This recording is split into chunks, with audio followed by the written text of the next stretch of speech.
ஜோதிடத்தில் பார்த்தீங்கன்னா சிலருக்கு கஷ்டம், நோய், துன்பம், துயரம், பண இழப்பு, வீண் அலைச்சல், வீண் விவாதங்கள், வீண் சண்டைகள், அலுவலகத்தில் மனக்குழப்பம், வீட்டில் மனக்குழப்பம்,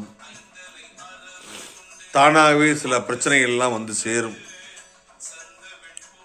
இதெல்லாம் தவிர்க்க முடியாதது. ஒவ்வொரு காலகட்டத்திலையும் ஒவ்வொரு மாதிரி விஷயங்கள் வாழ்க்கையில் நடக்கும்.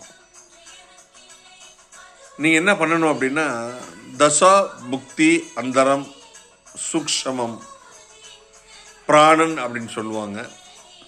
உங்களுக்கு இப்போ என்ன நடக்கும் அப்படிங்கிறத உங்களுக்கு தசா புக்தி தான் உங்களுக்கு உறுதியாகவும் இறுதியாகவும் சொல்லக்கூடியது.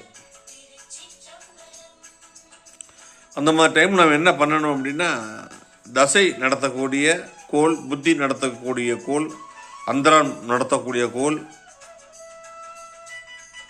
சூக்ஷமம் நடத்தக்கூடிய கோள், அவங்கெல்லாம் உங்களுடைய ஹாரோஸ்கோப்பில் என்ன நட்சத்திரத்தில் நிற்கிறான்னு பாருங்கள்.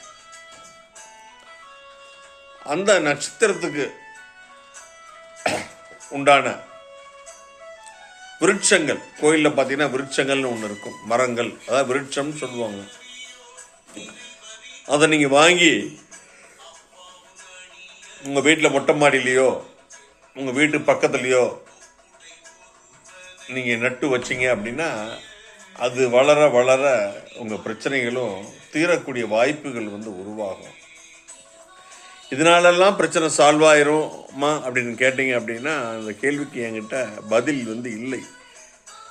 நம்பிக்கையோட எப்படி ஒரு மாத்திரை சாப்பிட்டா நோய் குணமாகிரும்னு நினச்சி சாப்பிட்றோமோ அதே மாதிரி நம்பிக்கையோடு நீங்கள் செய்யணும். இது எல்லாமே நீங்கள் தொடர்ந்து செய்யணும். சரிங்களா? இதெல்லாம் தொடர்ந்து செஞ்சுட்டு வந்தீங்கன்னா அந்த விருட்சங்களை, மரங்களை வச்சுட்டு நீங்கள் போயிடக்கூடாது. தொடர்ந்து அது உங்களுடைய கண்காணிப்பில் இருக்கணும். அந்த பட்டு போகாமல் பார்த்துக்கணும். அந்த மரம் வளர வளர நம்மளுடைய பிரச்சனைகள் தானாகவே குறைவதற்கு ஆரம்பமாகும். சில காலம் பொறுமையாக தான் நம்ம காத்துட்ருக்கணும். இதெல்லாம் ரொம்ப ஒரு